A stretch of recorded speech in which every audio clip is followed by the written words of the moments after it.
नमस्कार, मैं शेफ इंद्रजीत फिर से आ गया आप लोगों के सामने। लॉकडाउन तो ओवर हो चुकी है, तो 3rd डेज चल रही है टुडे। तो थोड़ा सा मैं आप लोग के इस बारे में मैं थोड़ा सा आप लोग के संग थोड़ा 2-3 चीज़ शेयर करना चाहता हूँ। देखिए, सबसे पहली बात है जो मैं आप लोग के सामने शेयर करना चाहता हूँ वो है क्या, लॉकडाउन ओवर हो गया इसका मतलब ये नहीं कि हम लोग को कोई फेस्टिवल चालू हो गई है। सबका संग गले मिलो, सबका संग सेकंड करो, सभी के संग मस्ती करो, this is not the way. Unlocking का फर्स्ट स्टेज चल रहा है, मतलब आप लोगों को सभी को पता होना चाहिए कि थोड़ा, लेकिन इसमें लेकिन प्रॉब्लम अभी भी हम लोग के देश में है। थोड़ा प्रॉब्लम नहीं, अभी मोर देन 150 के ऊपर में हम लोग का कोरोना के ऊपर में मतलब पेशेंट आ चुका है हम लोग को दुनिया में, हम लोग के इंडिया में। तो इसीलिए मैं कहता हूँ, देखिए कोरोना एक ऐसा वायरस है ना जो बहुत लेकिन इगोइस्टिक होती है। ये लेकिन अपने से आपके घर पे कभी भी नहीं आएगी जब तक आप इन्विटेशन लेटर ना दे। तो इसके लिए क्या करना पड़ेगा आपको, अगर आपको उसको कोरोना का अपने घर पे लाना है तो किसी के संग जाकर आपको सेकंड करना पड़ेगा, या फिर किसी के संग जाकर गले मिलना पड़ेगा, या किसी के संग धक्का धक्की करना पड़ेगा, तभी जाके आपका संग लेकिन कोरोना आपके घर पे आएगी। लेकिन ये सब चीज नहीं करके अगर आप बाहर निकलते with total protection as mask as hand gloves, अगर आप बाहर निकलते हैं, अगर बाहर से आने के बाद अपना कपड़ा लेकिन तुरंत वॉशिंग मशीन में या फिर धो देते हैं कहीं पर भी, तो ये लेकिन कोरोना लेकिन आपके घर पे कभी भी अटैक नहीं करेगी। तो it's my request, it's my humble to humble request, आप लोग बाहर निकलिए। लॉकडाउन ओवर हो चुके हैं, लेकिन इसको फेस्टिवल की तरह प्लीज आप लोग मत कीजिए, थोड़ा सावधानी से रहिए। आप अपने को बचाएंगे तो आपका लेकिन घर भी बचेगी। लास्ट यूट्यूब में मेरे पास एक बहुत बड़ा एक मतलब कंप्लेन आया था। वो कंप्लेन था कि सबको हमको बोला कि आप सोयाबीन का पैनकेक दिखा रहे हैं, इट्स गुड, बट आप डेजर्ट के ऊपर में कुछ क्यों नहीं दिखा रहे हैं। तो मैंने बोला ठीक है, नेक्स्ट टाइम मैं जब करूंगा जरूर डेजर्ट के ऊपर दिखाऊंगा, and it's my promise completely वो भी लेकिन वेज होगा, उसमें भी कोई अंडा नहीं दूंगा, अनियन गार्लिक तो दूर की बात, क्योंकि डेजर्ट में अनियन गार्लिक जाती नहीं है। तो किस टाइप से बनेगा, चलिए हम लोग चलते बनाने के लिए। देखिए, इसको बनाने के लिए जो जो चीज़ का ज़रूरत पड़ेगा, ये मैंगो पैनकेक, उसके लिए है mango pulp, mango dices, milk and butter. इसके अंदर में ऑलरेडी मैं मिक्सअप करके रेडी करके रखा हुआ हूँ, मतलब melted butter and milk, but this one is completely room temperature. After that the rice flour just 1 cup and 2 cup is refined flour. ये छोड़कर हमें और कुछ ज़रूरत नहीं है। अगर जो चीज़ का ज़रूरत है that one is only water. सबसे पहले मैं ग्लास बोल में डालूंगा refined flour just 2 cups,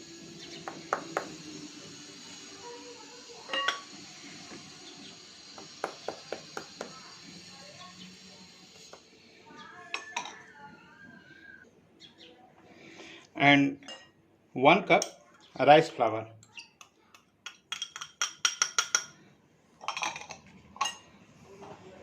Add little bit of baking powder,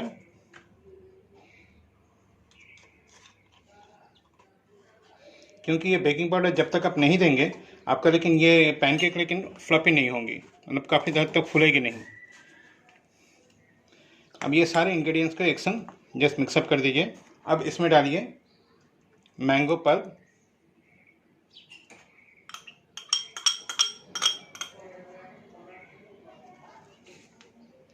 and milk with butter. कभी ये मत सोचिएगा कि ये एक दोनों एक दूसरे का अगर मिक्सअप हो जाए तो ये कडल हो सकते हैं, नहीं, कभी भी ये कडल नहीं होगी। थोड़ा थोड़ा पानी डालते रहिए। जैसे लास्ट टाइम आप लोग को बोला था कि ये पैनकेक का जो मतलब कंसिस्टेंसी है, ना ज़्यादा थिक होगा ना ज़्यादा थिन होगा, क्योंकि ज़्यादा अगर थिन हो जाती है तो ये स्प्रेड होकर आपका ये कन्वर्ट हो जाएगी क्रेप्स में, तो आपका फिर पैनकेक का मज़ा नहीं रहेगा।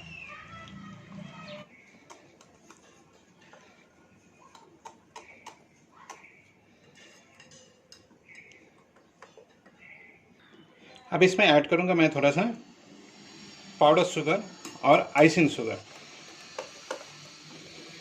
तो योर बैटर इज़ रेडी।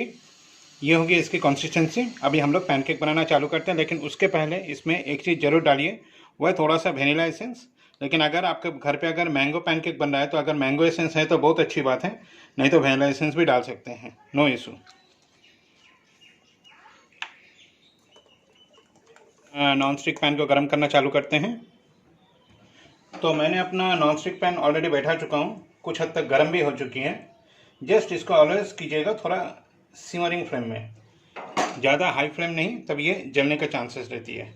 इसके बाद देंगे थोड़ा सा, ज़्यादा नहीं, थोड़ा सा ऑयल और इसको अच्छा ढंग से थोड़ा स्प्रेड कर लीजिए।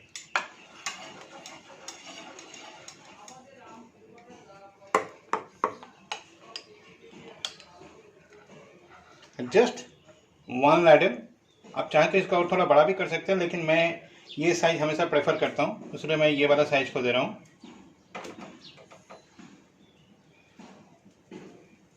कर लेने के बाद ऊपर से हल्का करके मैंगो स्प्रिंकल कर दीजिए।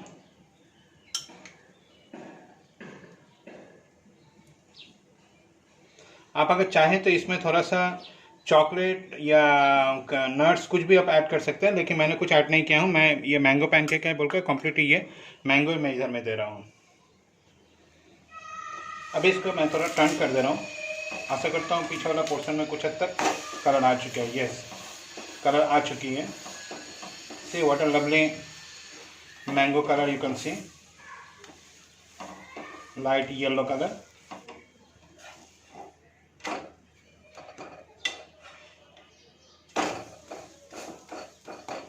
अब इसके साइड से थोड़ा सा एक्स्ट्रा ऑयल डाल दीजिए ताकि ये सुंदर क्रिस्प हो जाए।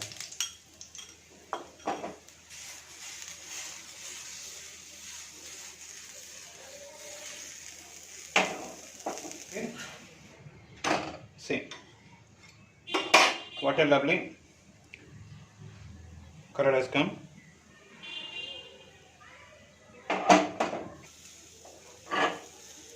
तो इसको निकाल देते हैं फ्राइंग पैन से और फिर से चालू करते हैं नेक्स्ट वाला बनाना। So this part is near about ready, so I will just turn it back and press it lightly so that इसके अंदर में जो भी मैंगो मैं डाला हूँ it can goes easily inside of the pancake. ये पैनकेक का अंदर में पूरी चली जाए।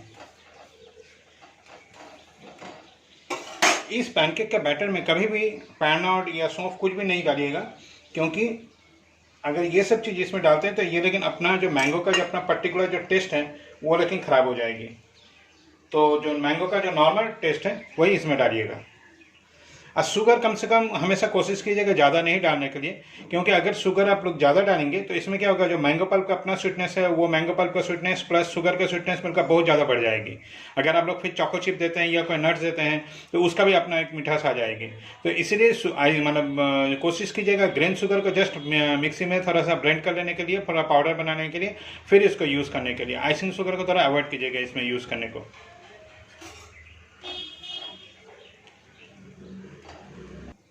This way you can make as much as possible pancake for you and for your family. अभी जैसे मैं सेकंड पार्ट दिखाया, इसके बाद मैं थर्ड पार्ट दिखाता हूँ उसका फोर्थ में। तो डायरेक्ट चलते हैं फिर हम लोग फिनिश पार्ट का साइड में। So product is ready, now time for the presentation.